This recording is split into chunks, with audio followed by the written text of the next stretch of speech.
Kingdom fungi വളരെ important ആണ്. കാരണം ഫോക്കസ് ഏരിയയിൽ കിങ്ഡം ഫംഗി പറയുന്നുണ്ട്. 22-23 പാഠം നമ്മൾ 5 കിങ്ഡം ക്ലാസിഫിക്കേഷൻ പഠിക്കുകയുണ്ടായി. 5 കിങ്ഡം ക്ലാസിഫിക്കേഷൻ എന്ന് പറഞ്ഞാൽ 5 കിങ്ഡംസ്. അതൊന്ന് Monera, protista, plant, fungi, Animalia. അപ്പോൾ നമുക്ക് കിങ്ഡം ഫംഗിയിലേക്ക് വരാം. ഫംഗി നമ്മൾ പഠിച്ചിട്ടുണ്ട്. മൾട്ടി സെല്ലുലാർ, ഹെറ്ററോട്രോഫിക്,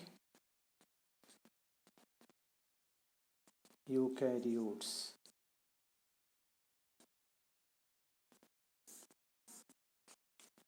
ഇനി ഫംഗസിൻ്റെ ഒക്കറൻസ്. നമ്മൾ എവിടെയാണ് ഫംഗസ് സാധാരണ കാണപ്പെടുക? കോസ്മോപൊളിറ്റൻ എന്ന് പറയാം. Cosmopolitan means seen everywhere in the world എന്നാണ്. എയർ കാണാം, വാട്ടർ കാണാം, സോയിൽ കാണാം, ഓൺ ആനിമൽസ് കാണാം, ഓൺ പ്ലാന്റ്സ് കാണാം. ആൻഡ് ആൾസോ ഗ്രോയിങ് ഡങ്, ചാണകത്തിൽ വരെ കാണാം. ചാണകത്തിൽ കാണപ്പെടുന്നവയെ വിളിക്കുന്ന പേര് കോപ്രോഫിലസ് ഫംഗസ് എന്നാണ്.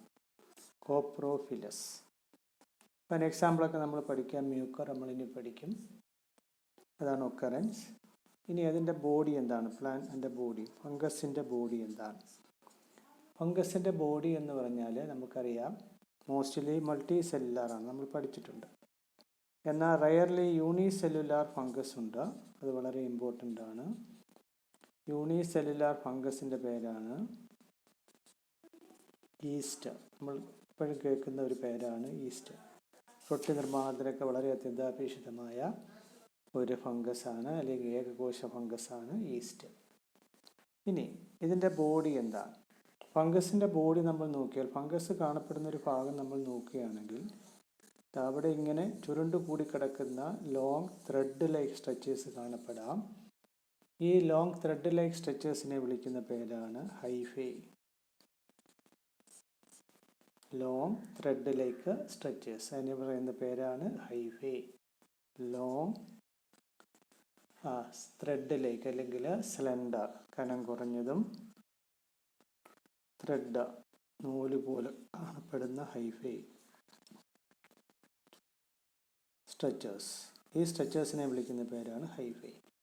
ഇനി ഹൈഫേ ഇങ്ങനെ ചുരുണ്ട് കൂടി ഇങ്ങനെ കിടക്കും, അല്ലെങ്കിൽ അതിനെ നെറ്റ്വർക്ക് ഓഫ് ഹൈഫേ എന്ന് പറയാം. നെറ്റ്വർക്ക് ഓഫ് ഹൈഫേ, അതിനെ വിളിക്കുന്ന പേരാണ് മൈസീലിയം.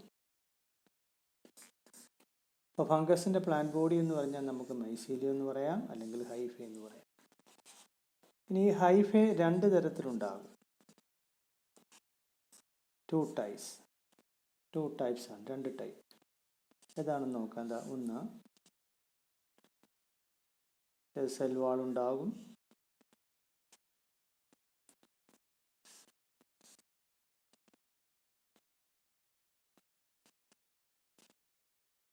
ഇനിയിപ്പോൾ ഇപ്പോൾ വ്യത്യാസമില്ല എങ്കിൽ തന്നെ, പക്ഷേ ഇപ്പോൾ വ്യത്യാസം ഉണ്ടാകും. ഇതിനകത്ത് ഇങ്ങനെ ക്രോസ് വാൾ ഉണ്ടാകും. ക്രോസ് വാൾ, അല്ലെങ്കിൽ അതിനെ വിളിക്കുന്ന പേരാണ് സെപ്റ്റം.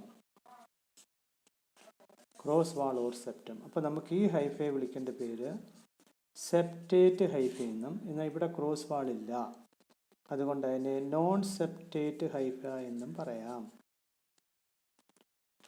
ബാക്കി അതിനുള്ളിലുള്ള സൈറ്റോപ്ലാസം, ന്യൂക്ലിയസ്, വാക്യൂൾസ്, ഇതെല്ലാം ഇതിനകത്തെല്ലാം ഉണ്ടാകും. അപ്പോൾ ഇത് നോൺ സെപ്റ്റേറ്റ് ആണ്. അപ്പോൾ ധാരാളം മർമ്മങ്ങൾ അതിനുള്ളിൽ കാണപ്പെടും. അപ്പോൾ non septate and multi nucleate. ഈ മൾട്ടി ന്യൂക്ലിയേറ്റിനെ മറ്റൊരു പേര് വിളിക്കും. മൾട്ടി ന്യൂക്ലിയേറ്റിൻ്റെ മറ്റൊരു പേരാണ് സീനോസൈറ്റിക്. അപ്പോൾ ഈ ഹൈഫേ എങ്ങനെയാണ്? Non septate and multi nucleate ആണ്, അല്ലെങ്കിൽ സീനോസൈറ്റിക് ആണ്. ഇത് സെപ്റ്റേറ്റ് ആണ്. അപ്പോൾ 2 തരം ഹൈഫകളാണ് ഫംഗസിൽ കാണപ്പെടുക. ഇനി ഇതിൻ്റെ സെൽവാൾ എങ്ങനെയാണ്? റിജിഡ് സെൽവാൾ ഉണ്ട്. ഫംഗസിൽ റിജിഡ് സെൽവാൾ ഉണ്ട്. Cell wall is made up of a special substance called chitin. കൈറ്റിനെ ഫംഗൽ സെല്ലുലോസ് എന്നും പറയാറുണ്ട്. Fungal cellulose. ഇതാണ് ഇമ്പോർട്ടൻറ്റ്.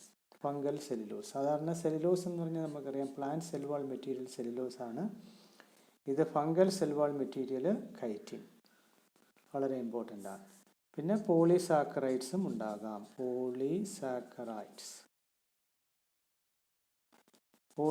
സാക്കറൈഡ് എന്ന് വെച്ചാൽ ഷുഗർ കോമ്പൗണ്ട് എന്നാണ്, പഞ്ചസാര തന്മാത്ര എന്നാണ്. അത് ധാരാളമുണ്ട്. ഒന്നിലധികം മോണോസാക്കറൈഡ് ഉണ്ട്, ഡൈസാക്കറൈഡ് ഉണ്ട്, പോളിസാക്കറൈഡ് ഉണ്ട്.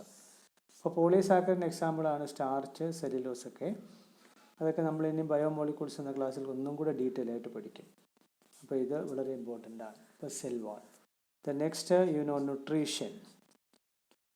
ഫംഗസിൻ്റെ ന്യൂട്രീഷൻ എങ്ങനെയാണ്? പോഷണം നമ്മൾ പഠിച്ചിട്ടുണ്ട്. ഫംഗസ് എന്ന് പറഞ്ഞാൽ ഹെറ്ററോട്രോപ്സ് ആണ്. ഇനി ആ ഹെറ്ററോട്രോഫിക് ഫംഗസ് എങ്ങനെയൊക്കെ ജീവിക്കാം? ഒന്ന്, ഡെഡ് ബോഡീസിനെ കൂടുതലും ഫംഗസുകൾ ഡെഡ് ബോഡീസിനെയാണ് ആശ്രയിക്കുക. അപ്പോൾ നമ്മൾ അവരെ സാപ്രോഫൈറ്റിക് ഫംഗസ് എന്നാണ് പറയുക. Dead bodies mostly saprophytic. എന്നാൽ സം ആർ പാരസൈറ്റിക്, പരാതമായി ജീവിക്കുന്നുണ്ട്. പാരസൈറ്റിക് എന്ന് പറയുമ്പോൾ they cause diseases. For example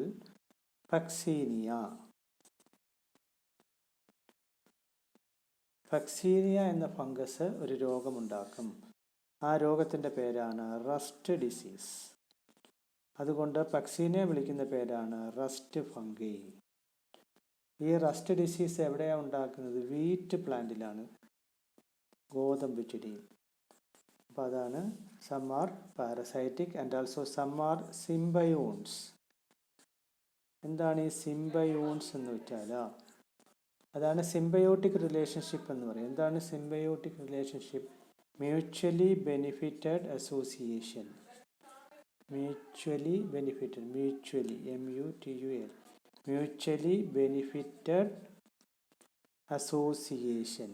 രണ്ടുപേർക്കും ഗുണമുള്ള കൂട്ടുകെട്ട്. ഒരു എക്സാമ്പിളാണ് ഒന്ന് lichens.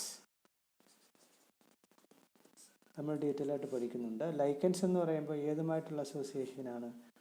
Mutually benefited association with algae. Algae എന്ന് വെച്ചാൽ അക്വാട്ടിക് പ്ലാന്റ്സ് ആണ്. അത് നമ്മൾ പ്ലാന്റ് കിണ്ടത്തിൽ പഠിക്കും. അപ്പോൾ ഫംഗസ് പ്ലസ് ആൽഗേ ആണ് ഇത് ലൈക്കൻസ്. അപ്പോൾ ഇവ തമ്മിൽ മ്യൂച്വലി ബെനിഫിറ്റഡ് ആണ്.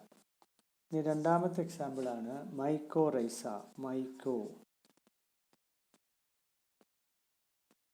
മൈക്കോ means fungus, rhiza means root എന്നാണ്. Myco fungus, rhiza root. അപ്പോൾ ഇവിടെ ആരൊക്കെ തമ്മിലാണ് association? Fungi plus roots of higher plant. For example pine tree എന്നൊക്കെ നമ്മളിത് പഠിക്കാനുണ്ട്. അപ്പോൾ ഈ പൈനസിൻ്റെ റൂട്ടിൽ ഫംഗസ് മ്യൂച്വലി ബെനിഫിറ്റ് അസോസിയേഷൻ നടത്തും. അതിനെയാണ് മൈക്കോറൈസ എന്ന് പറയുക. അപ്പോൾ nutrition saprophytic, parasitic, symbionts. Next reproduction. How fungi can reproduce. Reproduction നമുക്കറിയാം. റീപ്രൊഡക്ഷൻ പ്രധാനമായി രണ്ട് തരമാണ് നമ്മൾ പഠിച്ചിട്ടുണ്ട്. എസെക്ഷലും പിന്നെന്താണ് സെക്ഷലും. റീപ്രൊഡക്ഷൻ എസെക്ഷൽ ആൻഡ് സെക്ഷലാണ്. വേണമെങ്കിൽ മറ്റൊരു റീപ്രൊഡക്ഷൻ കൂടി നമുക്ക് പറയാം. അതാണ് വെജിറ്റേറ്റീവ് റീപ്രൊഡക്ഷൻ. എന്താണ് ഈ വെജിറ്റേറ്റീവ് റീപ്രൊഡക്ഷൻ? വെജിറ്റേറ്റീവ് ഭാഗങ്ങൾ എന്ന് പറഞ്ഞാൽ എന്താണ്? ഇപ്പോൾ ഒരു പ്ലാന്റിൻ്റെ വെജിറ്റേറ്റീവ് ഭാഗം എന്ന് പറയുമ്പോൾ സ്റ്റെമ്മ്, റൂട്ട്, ലീഫാണ്. ഫ്ലവർ റീപ്രൊഡക്റ്റീവ് ഓർഗാനാണ്. അപ്പം സ്റ്റെമ്മിലൂടെയോ ലീഫിലൂടെയോ റൂട്ടിലൂടെയോ റീപ്രൊഡക്ഷൻ നടന്നാൽ അത് വെജിറ്റേറ്റീവ് റീപ്രൊഡക്ഷൻ ആകും. But in the case of ഫംഗയുടെ പ്ലാന്റ് ബോഡി ഹൈഫയാണ്, അല്ലെങ്കിൽ മൈസീലിയമാണ്. അപ്പോൾ ഈ മൈസീലിയം ഇങ്ങനെ ആക്സിഡൻ്റലായിട്ട് മുറിഞ്ഞു മാറി ചെറിയ പീസുകളായി മാറാം. ഈ പീസുകൾ പിന്നെ വളർന്ന് പുതിയ മൈസീലിയം ഉണ്ടാകും. അതാണ് common type of vegetative reproduction found in fungus. അതാണ് ഫ്രാഗ്മെൻറ്റേഷൻ. ഫ്രാഗ്മെൻറ്റ് മീൻസ് പീസസ് എന്നാണ്. അപ്പോൾ ഫ്രാഗ്മെൻറ്റ്സ് ആയി മാറുന്നു. It is by accidental breaking എന്നാണ് പറയുക. Accidental breaking.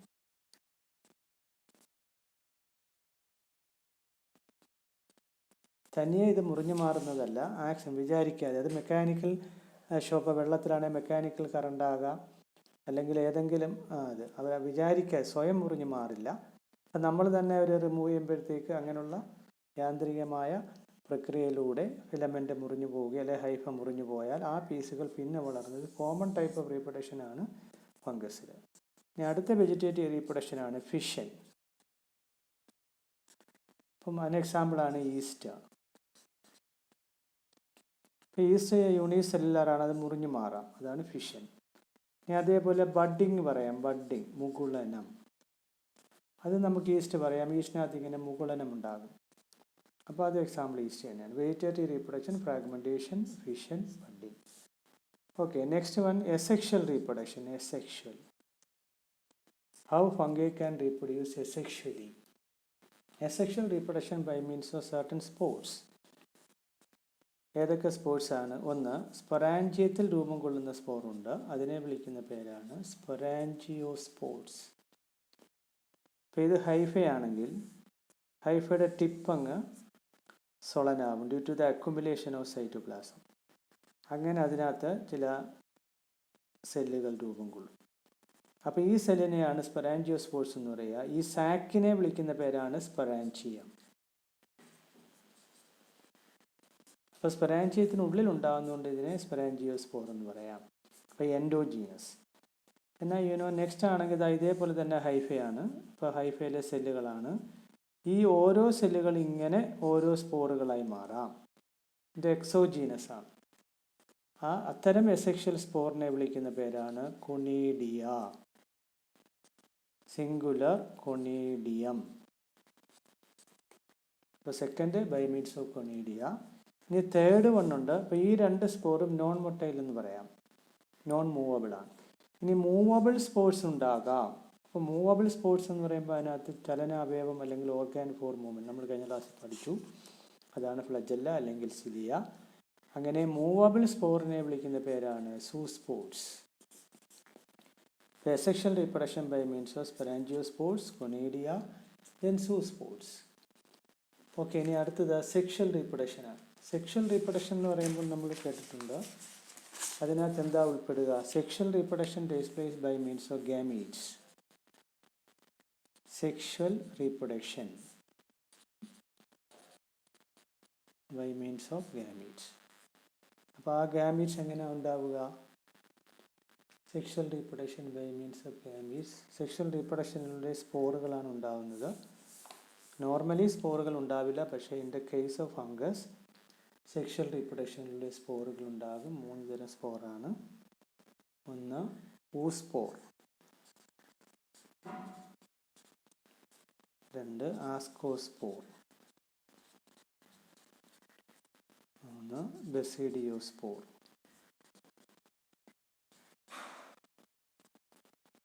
സെക്ഷൽ റീപ്രൊഡക്ഷനിലൂടെ സെക്ഷൽ സ്പോർട്സ് ഉണ്ടാകും. അത് ഫംഗസിൽ മാത്രം കണ്ടുവരുന്നതാണ്. അതാണ് ഓസ്പോർ, ആസ്കോസ്പോർ, ബെസിഡിയോസ്പോർ. ഇപ്പം നോർമലി നമുക്കറിയാം സെക്ഷൽ റീപ്രൊഡക്ഷനിൽ ഗമീറ്റുകൾ ഉണ്ടാകും.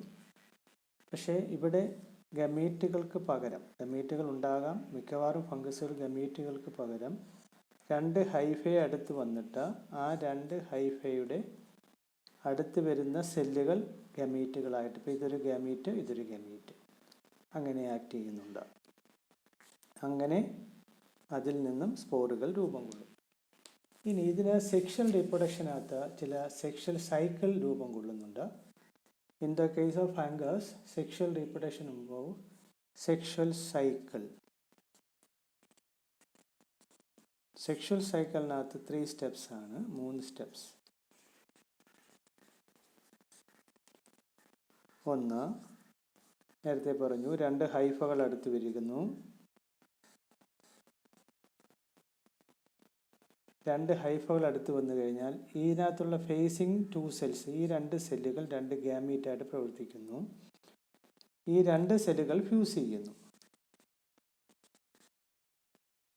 പക്ഷേ ഇവിടെ ഫ്യൂഷൻ എന്ന് പറയുമ്പോൾ ഈ 2 സെല്ലിലെയും സൈറ്റോപ്ലാസം മാത്രം ഫ്യൂസ് ചെയ്യുന്നു, ന്യൂക്ലിയസ് ഫ്യൂസ് ചെയ്യുന്നില്ല.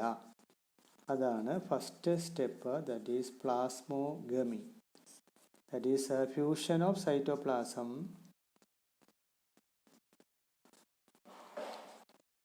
Without nuclear fusion. അപ്പോൾ ഈ രണ്ടിലെയും മർമ്മങ്ങൾ ഫ്യൂസ് ചെയ്യുന്നില്ല, സൈറ്റോപ്ലാസം ഫ്യൂസ് ചെയ്യുന്നു. അതാണ് പ്ലാസ്മോകെമി. അപ്പോൾ ഉണ്ടാകുന്ന ഈ സെല്ലിനെ നമുക്കൊരു പേര് കൊടുക്കാം, ഡൈകാരിയോൺ. എ സെൽ വിത്ത് 2 ന്യൂക്ലിയൈ, അതിനെയാണ് ഡൈകാരിയോൺ എന്ന് പറയുക. ഇനി അടുത്ത സ്റ്റെപ്പ് എന്താ? ഈ രണ്ട് മർമ്മങ്ങൾ അടുത്ത സ്റ്റെപ്പിലാണ് ഫ്യൂസ് ചെയ്യുക. അതാണ് സെക്കൻഡ് സ്റ്റെപ്പ്. അതിനെ വിളിക്കുന്ന പേരാണ് കാരിയോഗമി, ഫ്യൂഷൻ ഓഫ് ന്യൂക്ലിയൈ.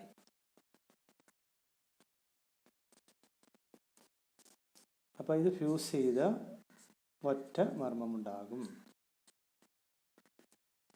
വേണമെങ്കിൽ നമുക്ക് ഈ സെല്ലിനെ സിൻകാരിയോൺ എന്നും വിളിക്കാം. ഓക്കെ, ഇനി അടുത്ത സ്റ്റെപ്പ്, രണ്ട് മർമ്മം ഫ്യൂസ് ചെയ്യുകയാണ്. അപ്പം ഇത് ഒരു സെല്ലിലെ ന്യൂക്ലിയസ്, അതിനെ നമ്മൾ ഹാപ്ലോയിഡ് എന്ന് പറയുന്നു. ഇതിനെ നമ്മൾ ഹാപ്ലോയിഡ്, ഒരു സെറ്റ് ക്രോമസോം ആണെങ്കിൽ അതിനെ ഹാപ്ലോയിഡ് എന്ന് പറയും. ക്രോമസോം എന്താണെന്നൊക്കെ നമ്മളിനി പഠിക്കും. ഇനി 2N ചേരുമ്പോൾ 2N ഉണ്ടാകുന്നു, അതിനെ ഡിപ്ലോയിഡ് എന്നാണ് പറയുക. N എന്ന് വെച്ചാൽ ഒരു ഹാപ്ലോയിഡ് സെറ്റ് എന്ന് പറയും, സെറ്റ് ഓഫ് ക്രോമസോം. അപ്പോൾ 2 സെറ്റ് വരുമ്പോൾ ഡിപ്ലോയിഡ്. ആ ഡിപ്ലോയിഡ് ന്യൂക്ലിയസ് വീണ്ടും ഈ ഡിപ്ലോയിഡ് ന്യൂക്ലിയസിന് ഡിവിഷൻ നടക്കും. ഡിപ്ലോയിഡ് ന്യൂക്ലിയസിന് ഡിവിഷൻ നടന്ന്, അല്ലെങ്കിൽ 2N ന്യൂക്ലിയസിന് ഡിവിഷൻ നടന്ന് ഹാപ്ലോയിഡ് ന്യൂക്ലിയ ഉണ്ടാകും. സിംഗിൾ ഡിപ്ലോയിഡ് ന്യൂക്ലിയസിന് 2 വട്ടം ഡിവിഷൻ നടന്ന് 4 ഹാപ്ലോയിഡ് ന്യൂക്ലിയ ഉണ്ടാകും. അതാണ്, ആ ഡിവിഷനാണ് മിയോസിസ്. അതുകൊണ്ട് മിയോസിസിനെ വിളിക്കുന്ന പേരാണ് reduction division. in the case of fungus, the sexual cycle involves, ഇത് ഹയർ ഫംഗസിലാണ് കാണപ്പെടുന്നത്, അത് നമ്മൾ പഠിക്കും. അപ്പം 3 സ്റ്റെപ്സ് ആണ്. 1 പ്ലാസ്മോഗമി, 2 കാരിയോഗമി, 3 മിയോസിസ്.